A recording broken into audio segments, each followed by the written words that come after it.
From the beginning of 1945, the whole of Japan was within the bombing range of the United States Strategic Air Force based in the Marianas. As the days and weeks went by, the bombings became increasingly intensified. Not only the coastal waters, but the inland regions and the hind side of Japan came under the wings of the superfortresses.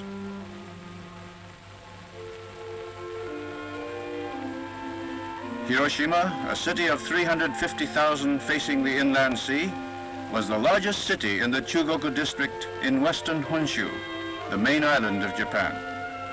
Here was located the army headquarters for the Chugoku district. Since the time of the Sino-Japanese War of 1894-95, when the Imperial General Headquarters was temporarily established, Hiroshima was an important military base. The port of Ujina, Hiroshima's outport, served as a supply and transport base throughout the war, while the neighboring town of Kure was one of the principal naval bases of Japan.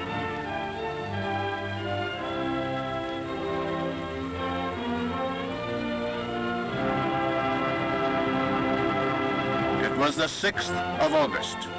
The air raid alarm, which had been on from the night before throughout the Chugoku district, was lifted for the time being. It was an unusually calm and clear morning. A few minutes after 8 o'clock, two superfortresses in formation appeared over the city. Then a bomb came hurtling down from one of the giant bombers. There was a blinding flash, then a deafening explosion. In an instant, Hiroshima was a scene of unprecedented chaos. Hiroshima was instantly transfigured. There was nothing left but ruins, nothing standing to hinder a full view of the city.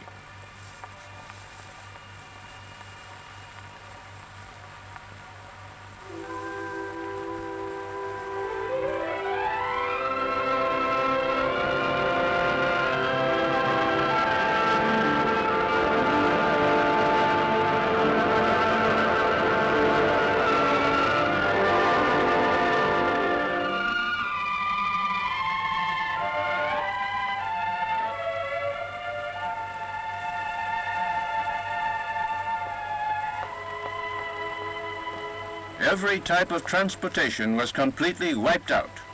All institutions and organizations, public and private, were destroyed. Their functions came to a complete standstill. For several days, little information was available. Over the radio from the United States came the announcement that the deadly weapon was the atomic bomb, the first ever used in the world. As the situation quieted down, it became clear how fearful the bomb was, fearful beyond ordinary human imagination. The first casualty report gave the dead as 30,000 and the injured as 86,000. Later it became known that the casualties were actually much larger.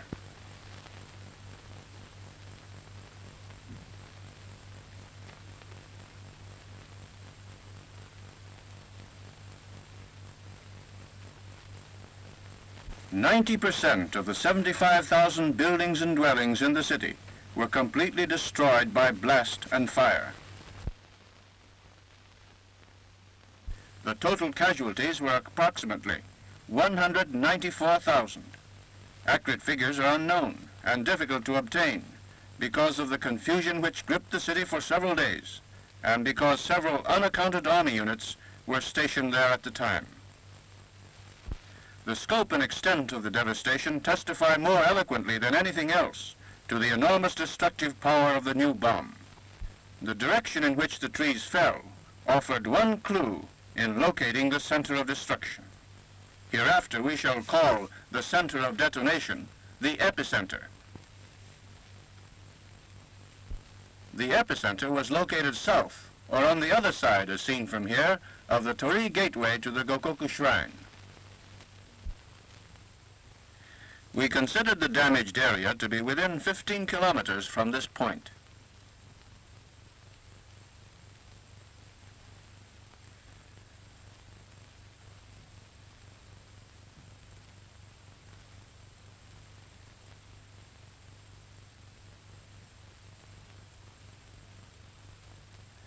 This, for instance, is Fukushima, 15 kilometers from the epicenter, or at the outside limit of the afflicted area.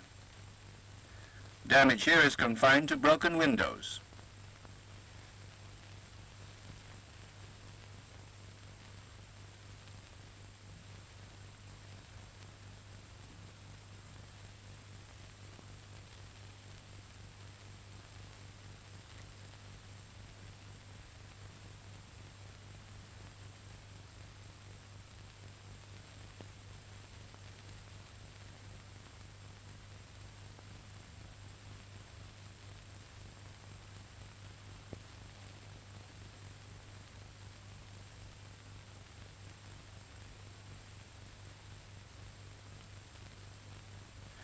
This is Yano Station, about 10 kilometers from the epicenter. Here, too, the only damages were broken windows.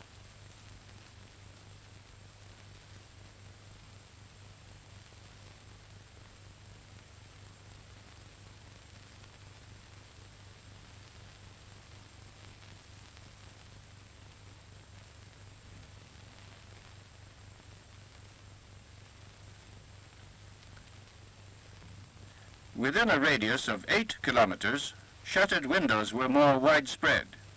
At some places, tiled roofs were also damaged.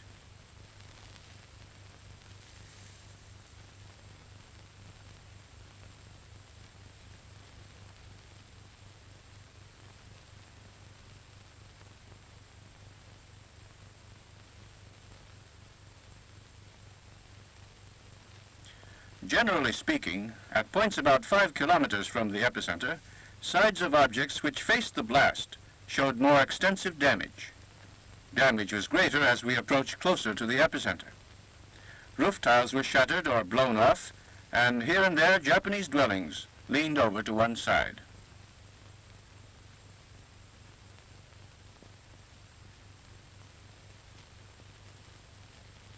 This is the Hiroshima Meteorological Observatory, situated on a hill at Eba, about 4 kilometers from the epicenter.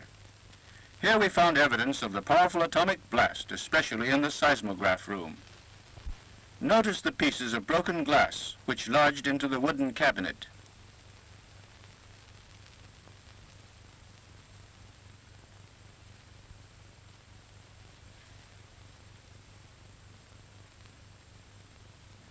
As we drew near the epicenter, we saw buildings, their walls blown out and their roofs blown down.